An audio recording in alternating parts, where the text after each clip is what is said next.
Hello children, welcome to BKSS Physics Clinic. We are going to commence a new chapter, nucleus, and nucleus will be discussing many interesting things. In fact, nucleus, as you know already, we have studied in Rutherford's model and Bohr's model, the centrally located point, this is the atom, this is the centrally located point which is containing all the positive charge and mass, and you call it nucleus, right? So, nucleus contains all the positive charge, which means proton, and also all the mass, which means proton and neutrons, right? Now, the nucleus is extremely small. It is almost 1 lakh times, 100,000 times smaller than the size of the atom. It means, if I consider a mustard seed, if I consider a mustard seed to be the nucleus, then the atom is going to be like a 5-story building. Clear? And size of the nucleus is of the order of 10 to the minus 15 meter. And you know 10 to the minus 15 is also called 1 Fermi. 1 FM is 10 to the minus 15. Size of the nucleus is so small that you have a dedicated unit for measuring this, is called Fermi. Okay, 1 FM is equal to 10 to the minus 15 meter. Bear this in mind. Now, we will understand a few key things, a few key terms when we discuss atom. For example, you know, in a neutral atom, the number of protons is equal to the number of electrons, and this is denoted by what you call atomic number. Atomic number is denoted by Z. And atomic number, children, is equal to number of electrons, which is equal to number of protons. Alright, is equal to number of protons, and in neutral atom it is equal to number of electrons. Then there is a different term that we will be using very often, that is called mass number. Mass number, and we are denoting it by E. Now, children, nucleus is occupied by protons and neutrons, and together they are known as nucleons. Clear? So, sum of the numbers of protons and neutrons which are occupying the nucleus is called E is equal to number of protons plus number of neutrons. Okay, this is to be remembered by you. So we have A equals to, we have children, number of protons is Z and number of neutrons will be writing N. So A is equal to A plus N, Z plus N, and from here we have a direct formula for calculating number of electrons. You can calculate number of neutrons, N equals to E minus Z. So, to bear in mind, so we understood what is atomic number, we understood also what is mass number. Now, atomic number and mass numbers are identities, in fact, of any given element. Every element is characterized by its atomic number and mass number. Symbolically, an element is written as symbol X, any symbol, Z, E. Lower index is always the atomic number, upper index is always the mass number. Or you can write across also, or you can write X is the symbol, Z, A. Either we can write. Clear? For example, suppose I am writing 17Cl35. Or you can write 17Cl35, across also you can write. Upper index is always the mass number and lower index is always the atomic number. So, if I compare here, then Z is 17 and A is how much? 35. So, by comparison we can find Z is equal to 17 and mass number A is equal to 35. So, what do we understand by this? Atomic number is Z, that means protons how many? Z, 17. 17 protons, how many electrons? 17 electrons, because number of electrons is equal to number of protons, and neutrons will be E minus Z. Always remember, so we understand is number of electrons will be 17.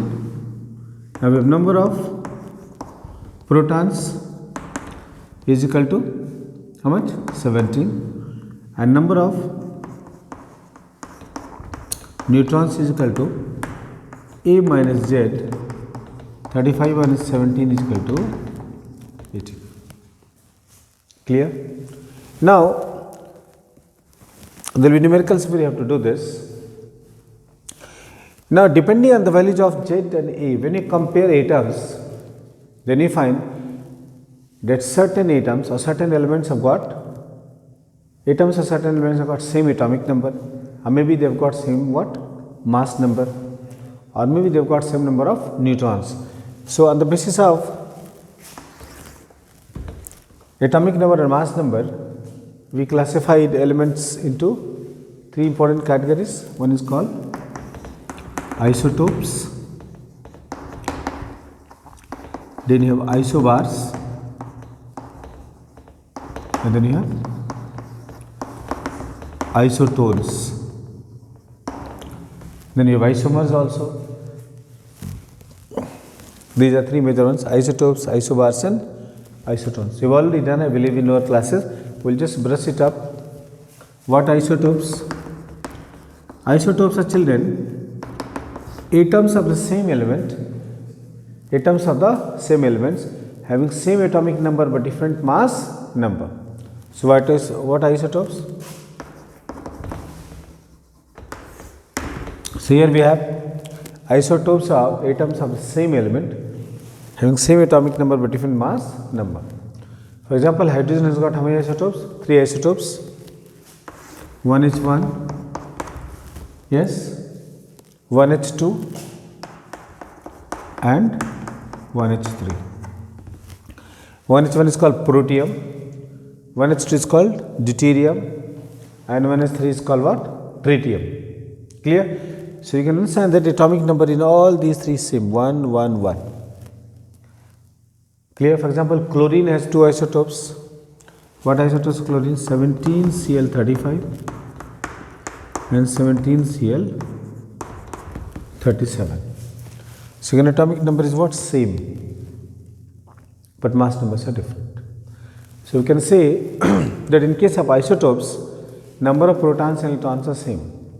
And when number of electrons and protons are same, that means they will be identical in behavior and they will have same distribution of electrons in the orbits. Clear? So we said what are isotopes, but the nucleus will be different. The nuclei of isotopes will be different. Clear? So we said what are isotopes. Now you will be understanding, children, what are isobars. I will rub this. So children, we understood what are isotopes. Now I will be understanding what are isobars. In case of isotopes, atomic number was same. Now in case of isobars, mass number is same. Let us define isobars.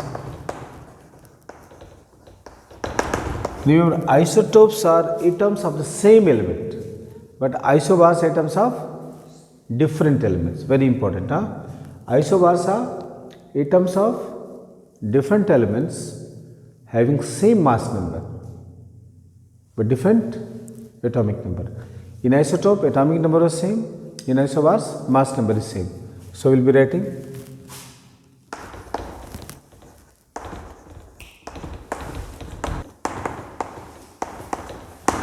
so what isobars, children? Isobars are atoms of different elements having same mass number. What will be same here? A will be same. And what will be different? Z will be different. Clear? So if Z will be different, means number of electrons will be different because the number of protons will be different.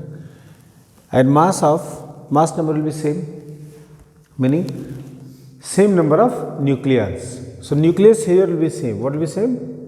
Nucleus will be same. So isotopes are what?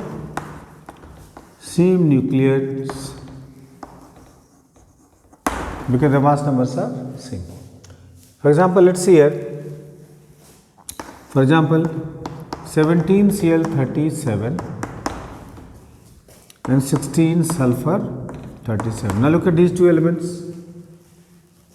Their atomic numbers are different. Atomic number of chlorine is 17, sulfur is 16, but mass numbers are both are 37.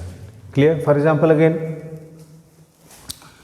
18 Ar40 and 20 Ca40. See here, argon and we have calcium. See, the mass numbers are 40 each, but atomic numbers are different. Argon has got 18 atomic number and calcium has got 20. Clear? So, you understand what are isotopes, you also understand isobars. In case of isotope, the nucleus is going to be same. Now, we have the next term that we are using, isotones. So, isotones are having what? Same number of neutrons. Okay. So, isotone children are atoms of different elements. These also be atoms of different elements having different atomic number, different mass number, but same number of neutrons. Huh? So, let us see here. These are same number of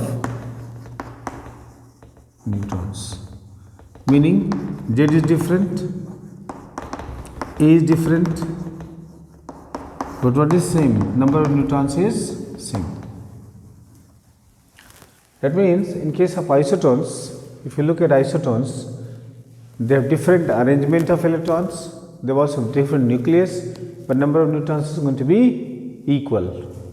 Let us see here, for example, 17 Cl37 and 39 potassium, 19 potassium 39. Look at these two. When I look at calcium, for example, chlorine, for example, so for chlorine, how much is Z? Z is equal to 17. Z is equal to 17. Atomic number is 17. What is mass number? Mass number is 37. So, how many neutrons will be there? E minus Z. 37 minus 17 is equal to 20. Okay. So, number of neutrons here in case of chlorine is how much? 20. Now, when I look at potassium, then Z is 19, E is 39. So, how many neutrons will be here? E minus Z. 39 minus 19 or N is equal to 20. So, number of neutrons in both cases is what? Equal.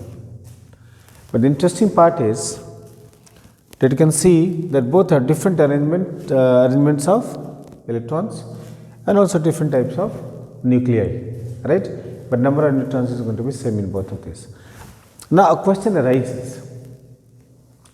For example, we consider, suppose, chlorine.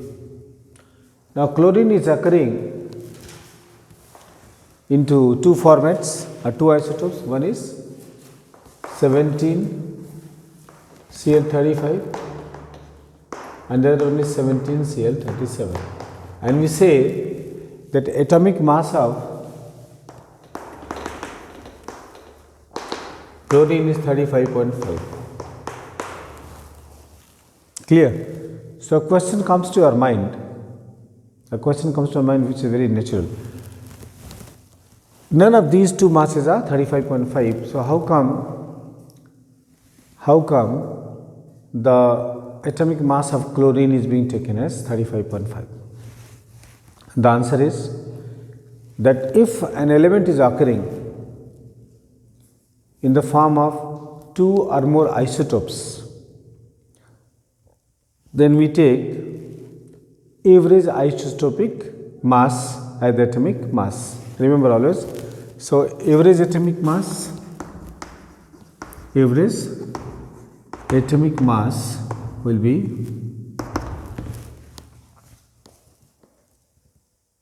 average of the isotopic mass. Average of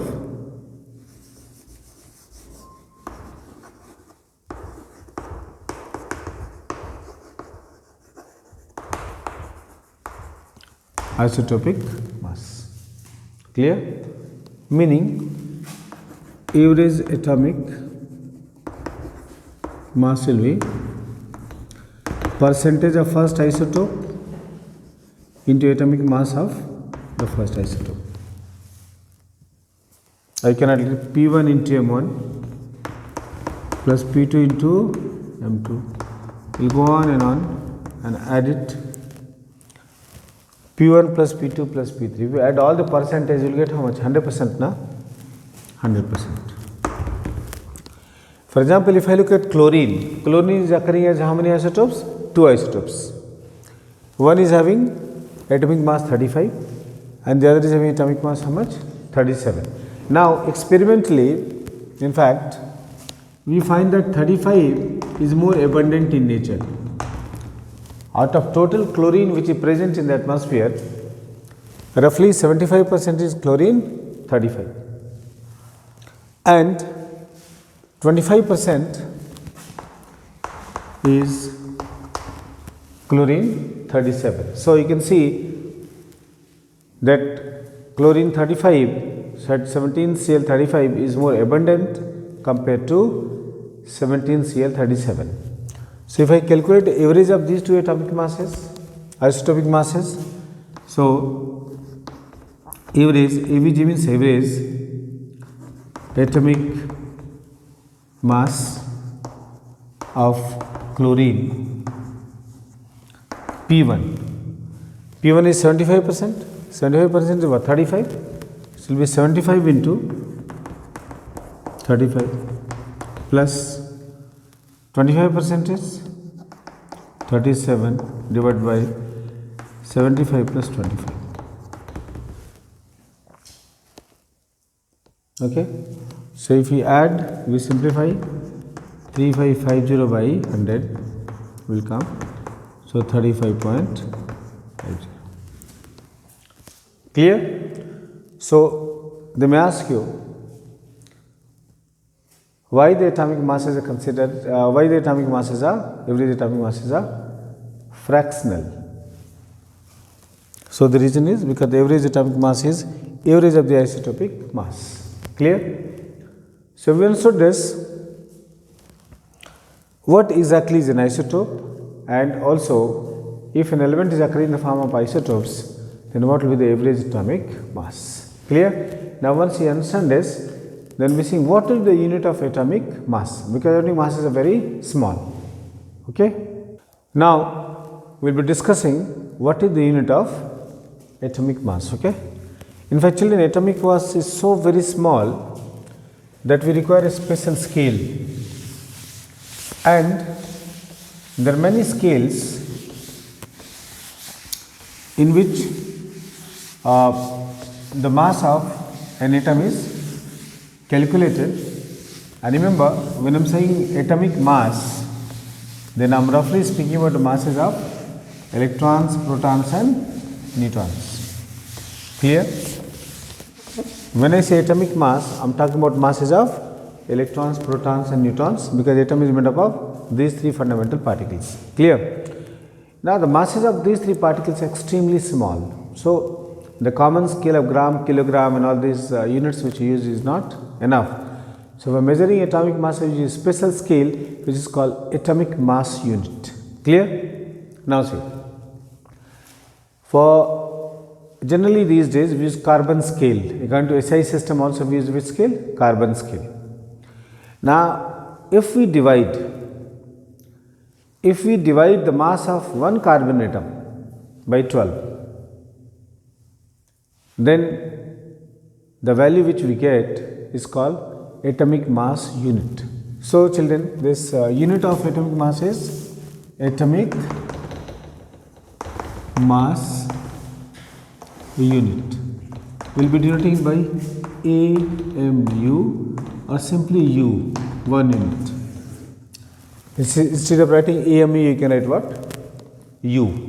So, 1 U in fact is defined as 1 U is defined as 1 upon 12 into mass of one atom of carbon 12 isotope. In fact, there are two isotopes of carbon. One is 6C12, the other is 6C14.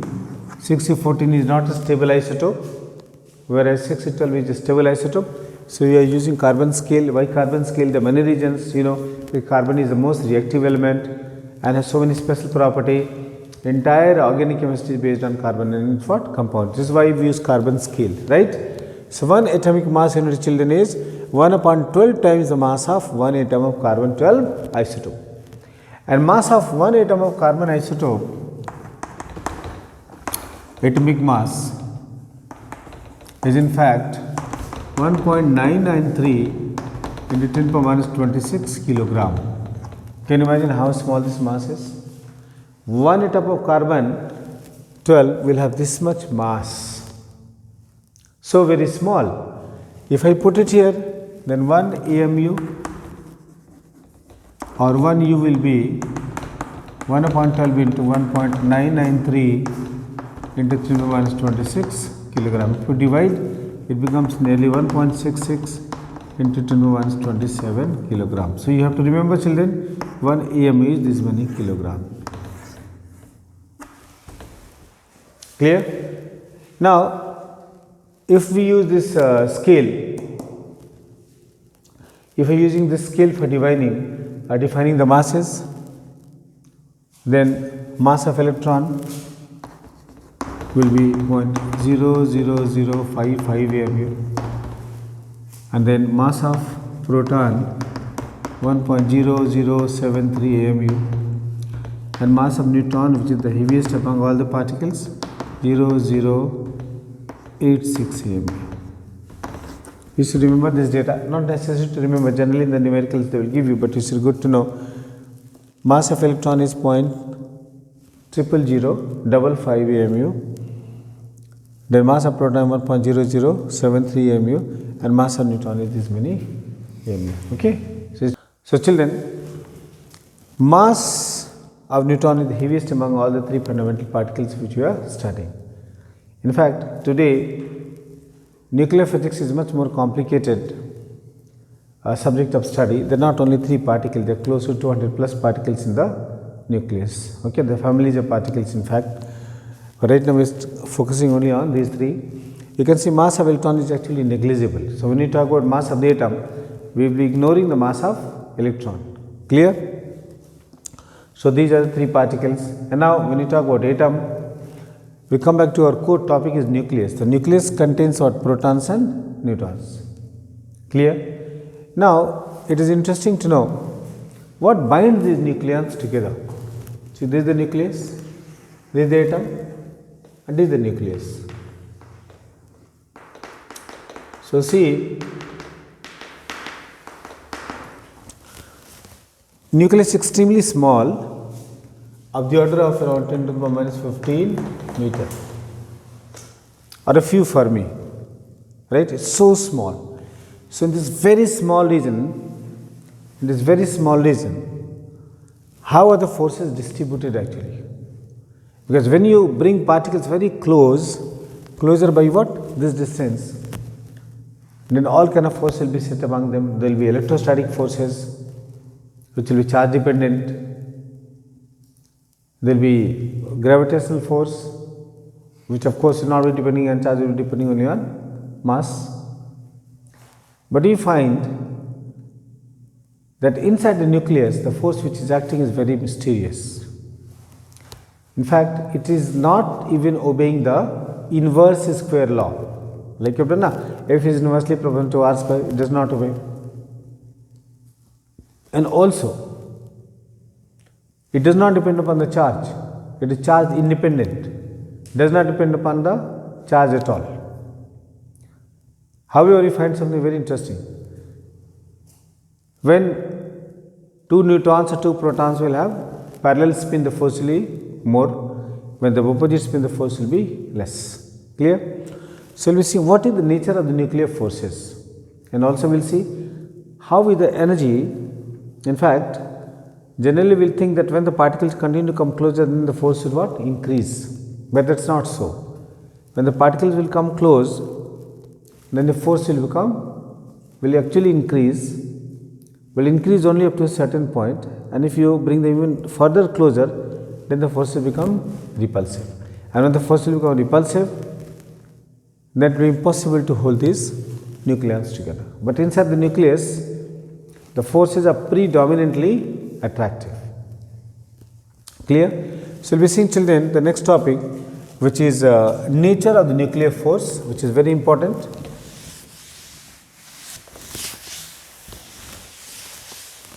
So, children, now we are going to discuss nature of the nuclear force. Nature of nuclear force. What is nature of nuclear force we are going to discuss? Now, this is a very relevant topic. So, this is nucleus. Is a magnified view of the nucleus, and what I am doing? I am actually bringing nucleus and packing them inside the nucleus. So, one particle is here, P1. Now, see, I am saying P1. I am not saying proton and neutron, it can be anything. And there is another particle here, P2.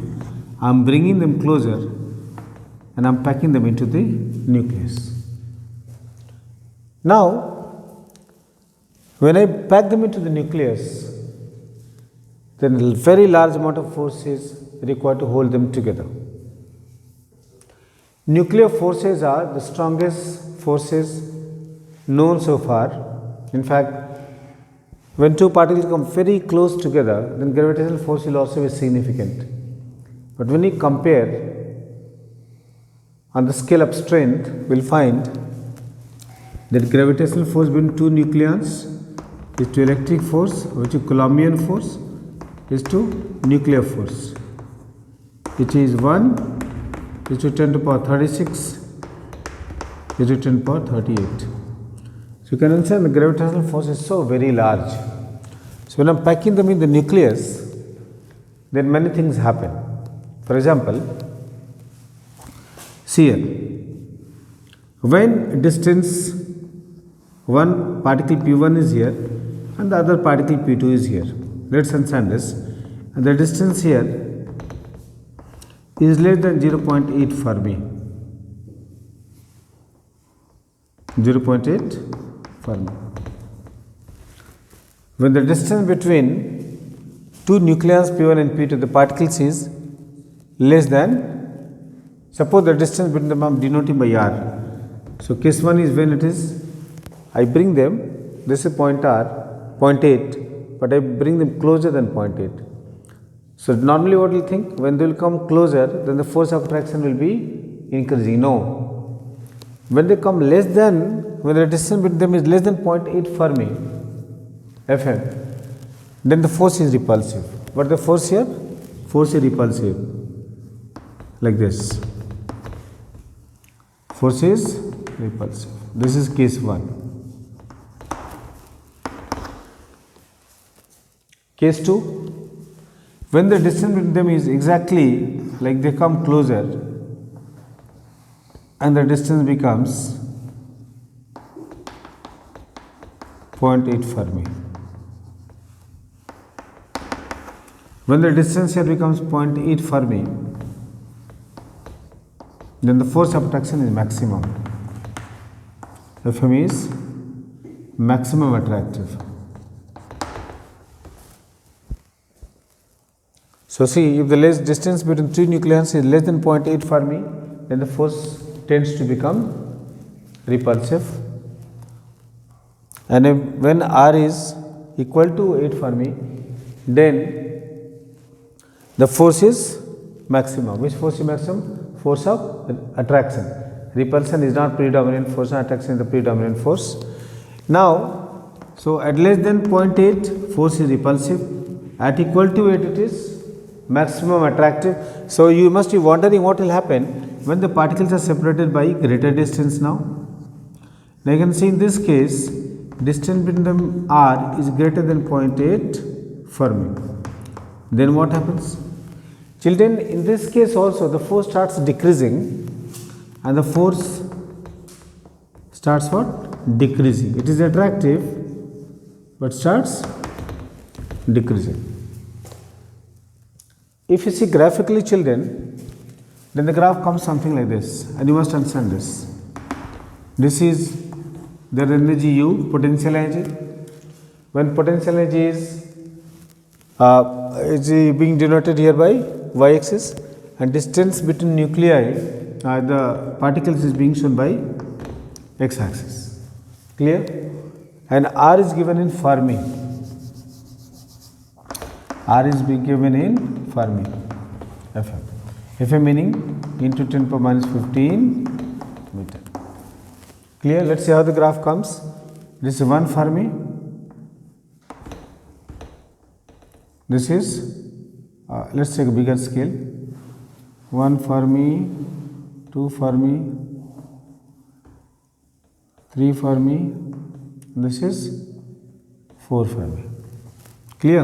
And this is 0.8 Fermi. See, this is how the graph comes. And then the graph starts going up, and at about 4 Fermi, this energy nearly becomes 0, almost 0. This is denoted by R0. And then this side, again, the energy becomes something like this. Just how the graph comes. This is a curve, this is not linear. So don't mistake it for, it's a curve. So what does the graph tells?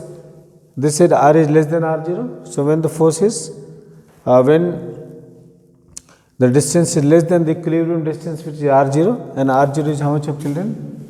R0 is equal to 0.8 Fermi.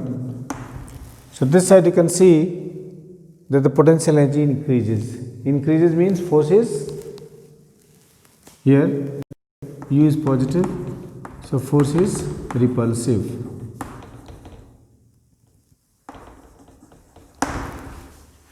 Now when the distance decreases, then at R0, you can see here, potential energy is what? Most negative, the smallest. So here, force is attractive. And then, if you separate them more than R0, then you can see that energy is what? Decreasing. So the force is also decreasing. It is attractive, but not as strong. So the force attraction is decreasing, and at 4 Fermi it becomes 0. Clear? So here we'll sum it up. Equilibrium distance R is equal to 0.8 Fermi, and in the 3 cases Fm. Number 1, if R equals to R0, then force is repulsive. And number 2, if R equals to R0, then force is maximum attractive. Number 3, if R is more than R0, attraction decreases. Number 4, if R is nearly equal to 4 Fermi, then force becomes 0. Clear? So here force becomes predominantly repulsive. You can see here the force is predominantly repulsive, and this is the case when the nucleus becomes highly unstable and becomes a radioactive nucleus. Clear? So you bring them too much close, less than R0, the force will become repulsive, and this side, the atoms will become radioactive. They will become highly unstable and radioactive. Clear, children? So what are properties of the nuclear force? What are the properties? Now, children, what will the properties of the nuclear forces? Let's see here. Properties of nuclear force.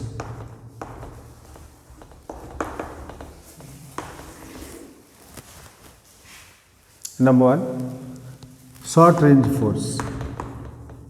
Extremely short range force. In fact, nuclear forces are such short range forces that they extend only up to about 3 to 4 Fermi, not beyond that. Okay? So, they extend only up to about 4 Fermi distance. Extremely short range force. Extremely short range. Number 2, the very strong forces. Very strong, predominantly attractive.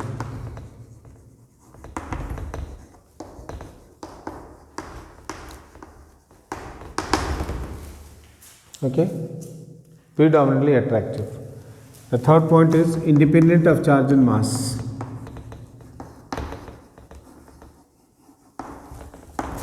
Charge. Will specify charge. They are dependent on mass also, but will be very specific about being what? Charge. Because force between proton will be same as force between neutron and will be same as force between proton and neutron. So whether there is a charge or no charge, the force is always same. Number 4, do not obey inverse square law.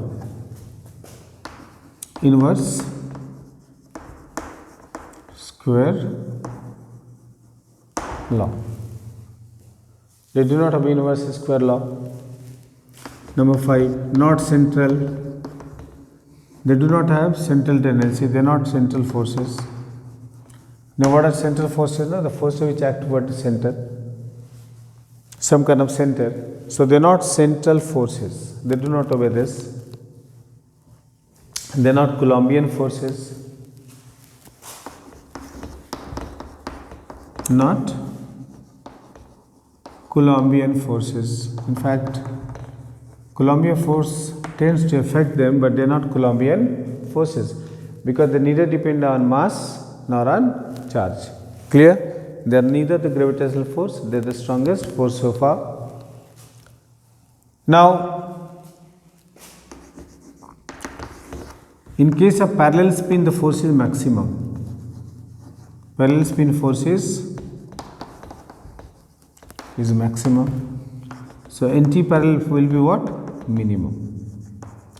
Meaning, if you imagine 2 neutrons and the same spin, the force will be what? Maximum.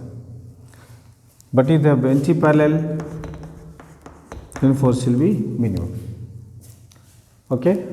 And then there have been many theories actually about the nuclear forces. What is the reason?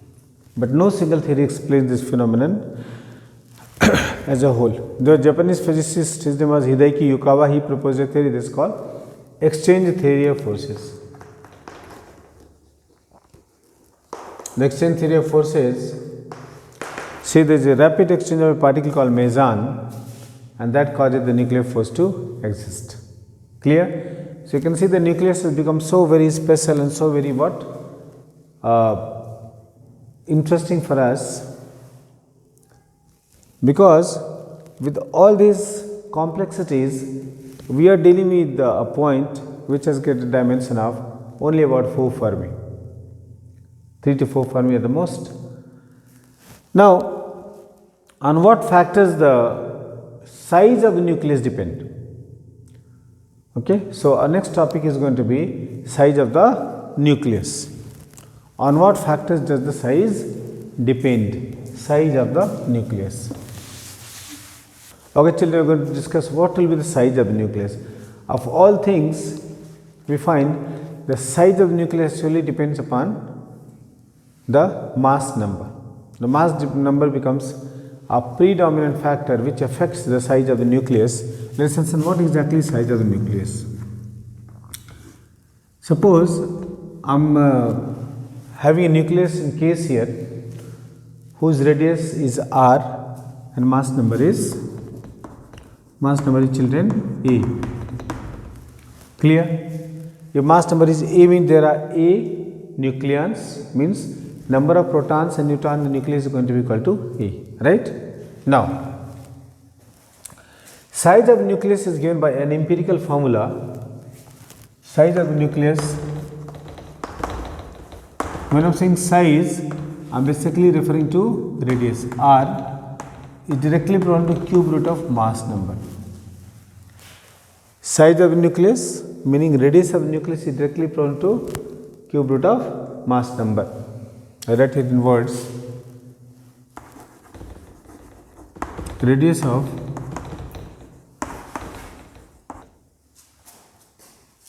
directly equal to cube root of mass number. Yeah.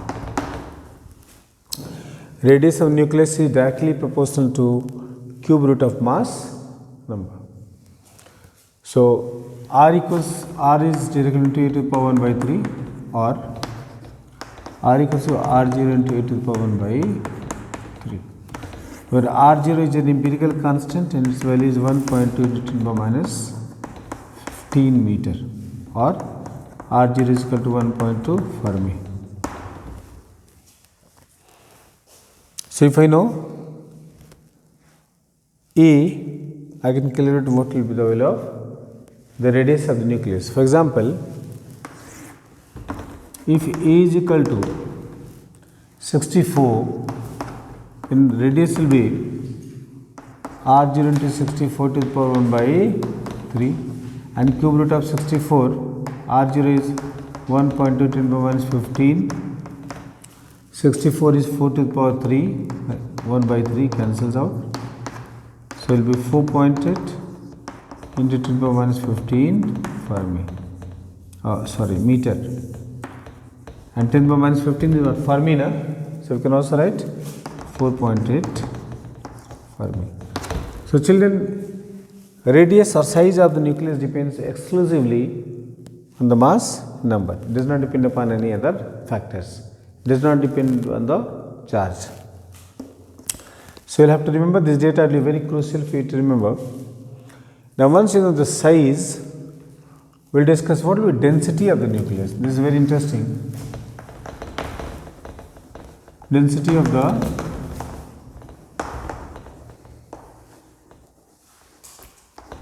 nucleus.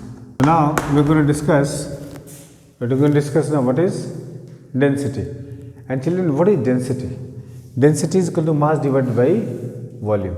Clear? So say like this, let mass number is equal to A.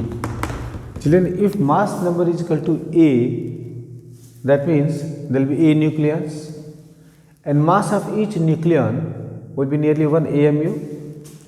So what will be mass of the nucleus? Mass of the nucleus will be, children, M is equal to A mu A into 1.66 into 10 to the minus 27 kilogram. Clear? This is going to be the mass of the nucleus. Okay. Now, what is the volume of the nucleus? Volume V is equal to 4 pi by 3 into R cube. Because radius of the nucleus is R and the nucleus is what? Spherical. So what will be the volume of the nucleus? 4 pi by 3 into R cube. So what do we have for R? R is how much of children? R0 into the power 1 by 3. So V will be equal to volume will be 4 pi by 3 R0 e to the power 1 by 3 to the power 3. So it will be 4 pi by 3 into R0 cube into A. This is the volume. So once you know the volume and you also know how much is the mass, then you can calculate density. Therefore, nuclear density rho is equal to mass by volume. And children, how much is the mass? Mass we have already got. This is the mass. A into 1.66 into 10 power minus 27 divided by 4 pi by 3 into R0 cube 1.2 10 power minus 15 cube into A. Now A and A will be cancelling out. So the density will be 3 will go in numerator 3 into 1.6 into 10 power minus 27. For pi is 3.14 to 1.2 into 1.44 into 10 to the power minus 45. Clear? Now if you solve all this here, if we simplify, it becomes nearly 2.3 into 10 power 17 kilogram per meter cube. So we find something very interesting. The interesting thing is the density of the nucleus does not depend upon anything at all. Density of nucleus is what? Constant. You have a bigger nucleus, you have a smaller nucleus, the density is always same, right? So you have to remember this fact, the density of the nucleus is independent of what? The size, the mass, the nature of the element. Density is what? Fixed. It's of the order of 10 to the power 17, which is extremely high. Now see, this density we compare. Generally the density of water is what? 10 to the power 3. This data means if God is very pleased with you and He says, okay, I am giving a gift in a box and the size of the box is 1 meter by 1 meter by 1 meter. He fills it with what? Nucleus and gives this to you. Then I suppose all the trains together in the world will not able to pull this small box of 1 meter by 1 meter by 1 meter, because it will be weighing how much? 2.3 into 10 to the power 17 kilogram. Okay. So children, in the video we had a brief discussion of the various aspects of nucleus. Go through this in detail. We will be covering the remaining topics in the next video. Thank you very much.